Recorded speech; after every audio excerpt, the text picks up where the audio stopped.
Welcome to the Love Yourself Healthy podcast. I am Melanie Lillis. I'm a mind-body health coach, a nutritional therapist, and I have my Bachelor of Physical and Health Education.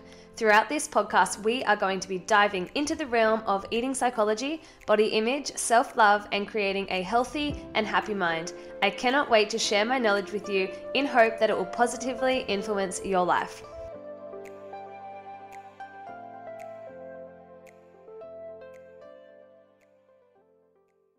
Welcome back to the podcast, lovely people. I am so proud of myself right now because I uploaded my podcast last week and I'm uploading one again this week, and I'm staying true to my one podcast a week commitment.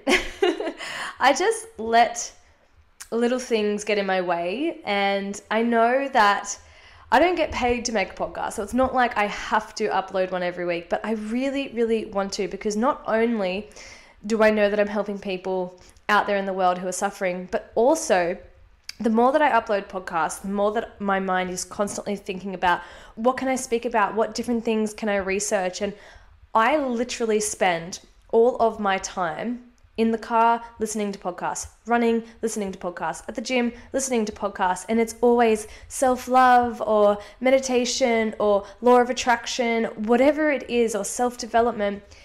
That genuinely brings me joy. And there are so many times where I'm listening to a podcast and I'm like, oh my gosh, this is what I want to speak about on my next podcast. And I let time get in the way. And then by the next time I record a podcast, I don't remember what I wanted to record about. So when I do them frequently, I've got so many awesome ideas in my mind that I know will help you guys. So I'm back with a good one. And it's tips to help someone who is trying to recover from an eating disorder. Now, I've got a lot of people who are struggling with an eating disorder that listen to my channel. Obviously, I think I'm a YouTuber. I didn't mean to say channel. I meant to say podcast. I don't know who I think I am. But anyway, before we get into it, I'm going to do my listener review. It's a long one, and it's one that I felt really happy to get, because not only does this person appreciate what I'm doing, she also made a connection within herself that she needs to work on, but then also wants to help other people. So it's from Cheyenne, and she said, "Hey Mel, firstly I want to say thank you. I stumbled across your podcast a few months ago and I have fallen in love. It was exactly what I needed. I have physically recovered from anorexia and bulimia, but have always still struggled with my relationship for food. I love filling my body with good food and exercising, but I'm constantly struggling with negative thoughts around my body and weight, and I feel so lost and anxious when it comes to food. I was constantly trying new ways of eating and still spent majority of my time simply thinking of foods and diets, which obviously is not ideal when you have to live a life. I so badly wanted to just eat what I wanted and think of food simply as fuel, but I didn't know how to, and I somewhat believed that it was just who I was and I was never going to like my body, or would I ever be able to just eat like a normal person? It never really became apparent to me that maybe I needed to fall back in love with my body and to be able to treat it right. Your outlook on self-love is something that was so new to me, but it has started to completely change my outlook on life. Thank you so much. I am now so excited about my future and how positive it will be." She went on to ask about where I studied, and if anyone is interested, I studied at the Institute for the Psychology of Eating. I did the Mind Body Health Coach certification. It was the best thing I've ever done. I absolutely loved it.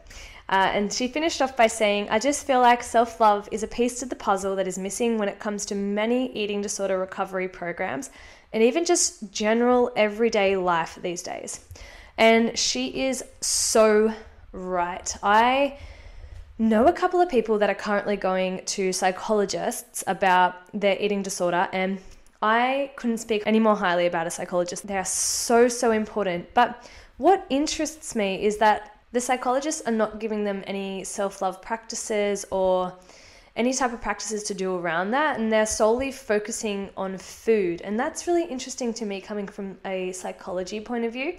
So I do feel like self-love is a massive missing piece to the puzzle. So I love that she wants to search more about it and she's interested in helping others, because if I help one person and they help one person and they help one person, imagine how many people we could help. And I love the quote, "You don't have to change the world, just try to change one person's world." That's seriously what I'm living by right now, because with my podcast, I am so impressed by the growth that it's experiencing. But at the same time, I do get frustrated, and I know that this is just something that I need to work on, but I do get frustrated when people like, social media influencers, Instagram influencers who have a big following, they'll start a podcast on topics that have no substance, and they're getting in like the top rating podcast reviews. And I know people like entertainment, I do get that, but it burns me because I am genuinely trying so hard to make something work for myself where I can quit my 9-to-5 and really help people to live the best life they can.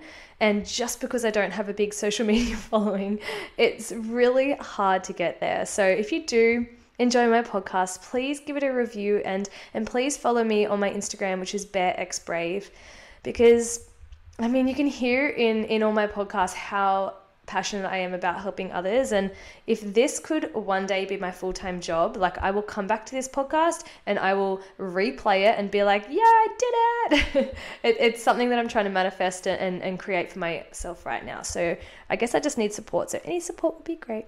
All right, let's move on, because I wanted to do this podcast today because I had an email from a gentleman the other day who had just found out that his partner is suffering from bulimia, and I think he was just really taken aback and wasn't sure what to do. And bless him, he must be the most genuinely caring person, because he went and did some research, he started to listen to my podcast, and he reached out to me for advice and saying that, you could tell how much he loves his partner, because he's like, her health and happiness is my number one priority, and I'll do anything that it takes to help her. And it's just so beautiful. So I was really happy to help him navigate through how to approach the situation. And I just thought it might be a good idea for me to quickly go through how to support someone with an eating disorder, but then also tips for that person to recover. If you do have a partner or a friend that is suffering from an eating disorder, let's just touch on that first.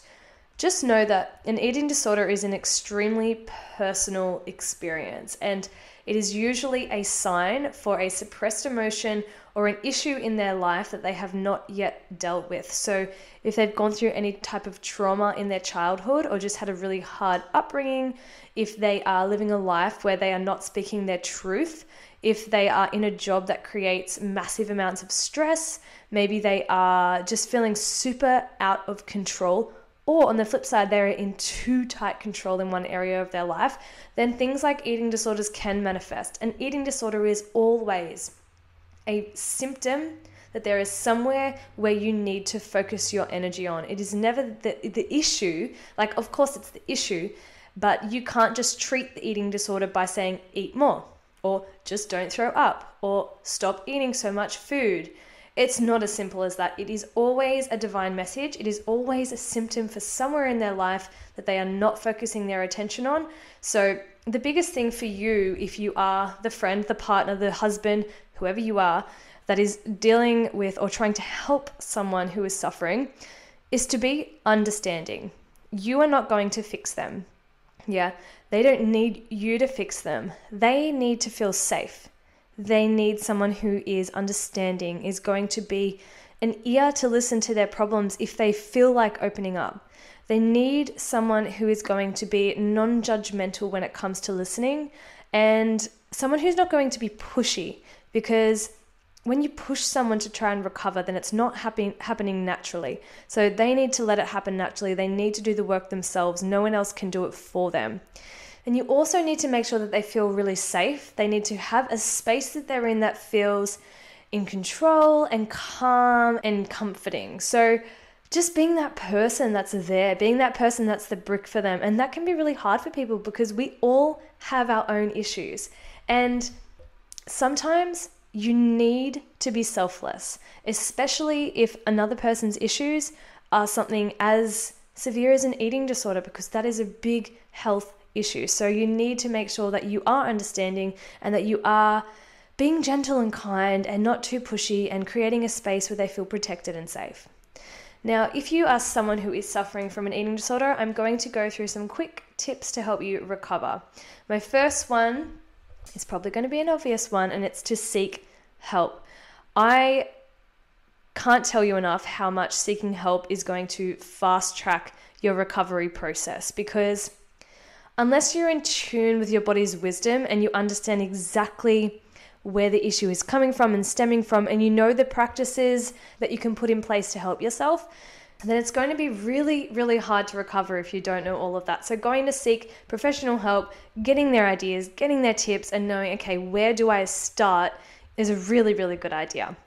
The next step that I would look at, especially for those people who are suffering from binge eating and bulimia, is to get your diet looked at.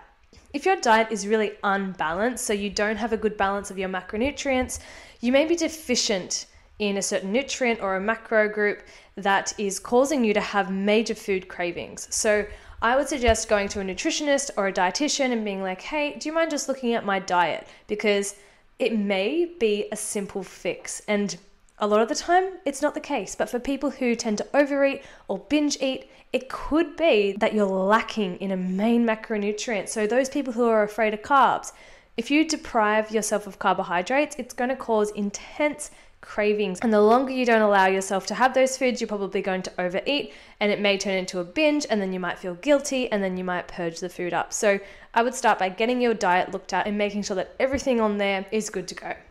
The next area that I would focus on is looking for the hidden messages. So why might you have this eating disorder? What is the eating disorder bringing up for you? Are there any common thoughts that continuously come to your head? Is there a traumatic experience that you feel you always think about, or it comes up in conversation? Is there a time in your life where you feel like you weren't heard? Is there or are there people in your life that don't make you feel worthy? Are you in a job that is extremely stressful and you feel extremely out of control? Or are you living a life where you have to be in tight control of everything? Your body always wants to be in homeostasis, which is a sense of balance. So when I'm talking about the control, if you are living a life where you are in completely out of control, then restricting your food or purging your food is a way of creating control in a world that feels really out of control. And on the flip side, if you are in really tight control, then you might be more likely to binge and purge as well, because you're trying to create that sense of balance. Binging is a really out of control action that you do. So it's trying to create that balance, and it's trying to tell you, slow down, release the control, or create ways that you can create more control in your life if you are someone that feels out of control. And stress as well. If you are living a high stressed life, then you need to try to figure out what is triggering this eating disorder. Are there times of the day that I tend to have these type of behaviors? Are there times of the day I tend to binge more? Are there times of the week or days of the week that it only happens on? So I would start by getting a diary and writing down all the little hidden messages, all the little things that may be linked, anything that's happened in your past that may be connected to how you're feeling today. Think about how the eating disorder makes you feel. What emotion does it make you feel? And then think back to another time where you may have felt that emotion.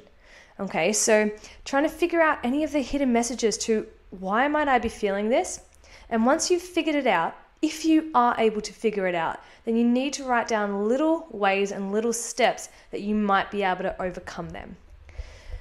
Now, if you do feel like you might be using the eating disorder as a way of a coping mechanism, then it's worth you finding other tools that you could use as a coping mechanism, whether it's going for a walk, meditation, talking to a friend, journaling, listening to music, playing with a dog, whatever it is, going to a dance class.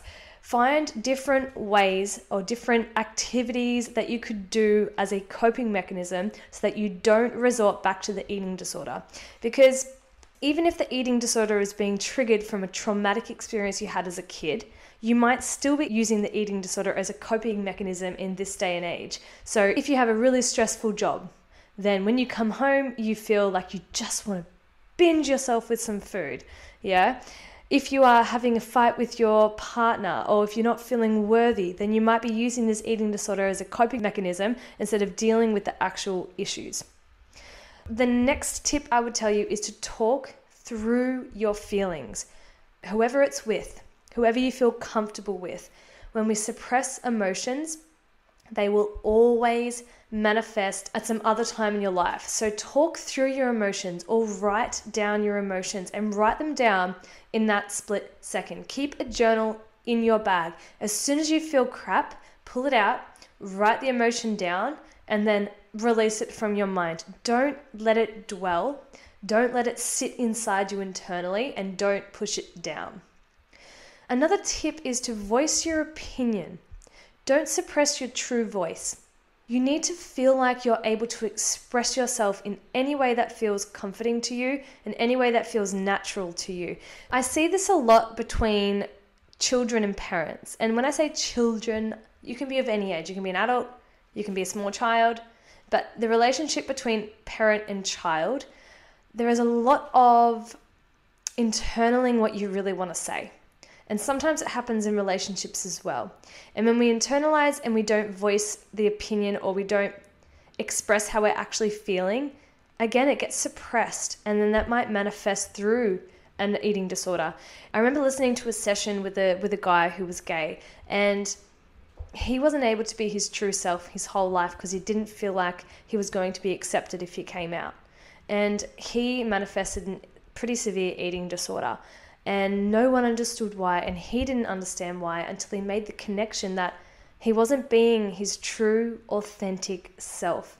And as soon as he released the expectations that he had in his head and expressed what he wanted to express to his parents, to his siblings, the eating disorder went away.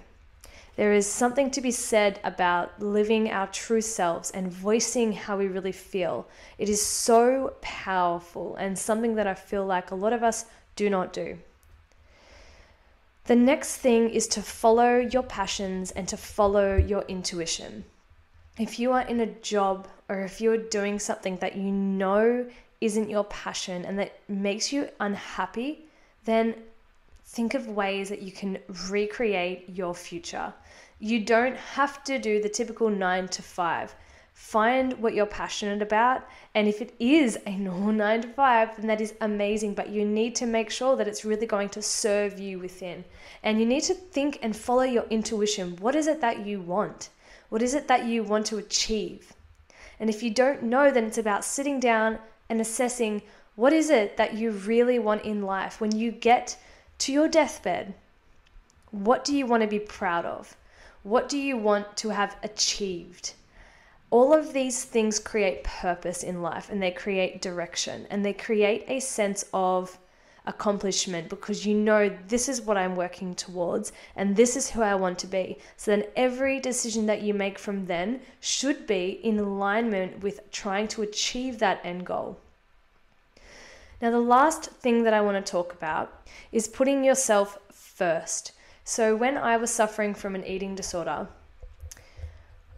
I didn't even think about doing things for me. I was going out, I was binging, I was purging, I was talking negatively to myself, I was going to the gym, but I was punishing myself at the gym. I was disconnected from myself, and I wasn't my own friend, if that makes sense. And I feel like this is a major missing piece to the puzzle when it comes to someone suffering from an eating disorder. They're uncomfortable in their own skin. They don't feel like they belong in the body that they were born into. So what I had to start doing to recover was making time for myself and honestly getting to know myself better. Getting to know what lights me up. What brings passion within me? What makes me smile? What brings me joy? What makes me happy? What makes me feel passionate? What makes me feel grateful? What makes me want to get up in the morning? And what do I want to feel in 1 month's time, 1 year's time, 10 years' time? And that for me was I wanted to feel healthy. I wanted to feel a sense of freedom. I wanted to feel a sense of belonging. I wanted to feel worthiness. I wanted to feel confidence. And then I had to look at my own life and realized nothing that I am doing right now is helping me to achieve any of these things that I want. I need to schedule time for myself, and I need to give myself love. And we struggle with self-love practices. But you don't have to do the traditional self-love practices if you're not comfortable with doing positive affirmations yet. If you're not comfortable with doing journaling yet, you don't have to do it. Do the things that light you up. It might be a dance class. So then every week you commit to doing that dance class for you, not for the exercise, not to get better in dancing skills, to light you up, to spark that inner joy, that inner passion that releases endorphins and serotonin and dopamine. So you need to create a space and a time, ideally every single day, whether it's in the morning or the night, in the middle of the day, whichever works for your lifestyle, that creates the inner happiness within so that you start feeling comfortable within yourself and you start to understand yourself a little bit better. And your body starts to go into homeostasis. It starts to create a sense of balance because it's realizing the choices that you are making are in alignment with what you truly want and need and desire. So those tips to recover, I'm just going to repeat them. Seeking help, number 1. Getting your diet looked at, number 2. Looking for those hidden messages and what this eating disorder is asking you to look at. Creating balance in your life, looking at areas that you may be out of control or maybe in too tight of control. Finding other tools that you can use as a coping mechanism. Talking your feelings through with a friend or writing your feelings out in a journal. Voicing your opinion, speaking your truth and not suppressing your voice. Following your passions and intuition. Sitting down and assessing what it is that you really want in life. And then scheduling the time for you. So I hope this podcast has been helpful. If you have any requests for podcast episodes, please don't hesitate to ask me. I'm always open for ideas for different topics and on the topics of what I cover, which are self-love, mindset, body image, disordered eating, anything like that. So send them through to hello@BareXBrave or contact me on my Instagram, BareXBrave. So it's spelled BareXBrave. And if you want to be the listener review of the week, then please either leave a review on the iTunes app, which I'd be so grateful for if we did that, and a 5-star, or send it to me on Instagram. I hope you've all had a wonderful weekend. It is Saturday for me right now, and I can't wait to have a whole day tomorrow to do nothing because I feel like I've just had so much on, and it's going to be like 26 degrees. So anyway, I digress. Have a great day. Sending love to you all. Bye-bye. Thank you so much for listening. I would be so grateful if you could share this podcast and leave it a review, and be sure to follow me on my Instagram @BareXBrave. If you need to contact me, you can do so at hello@barexbrave.com. Speak to you in the next podcast.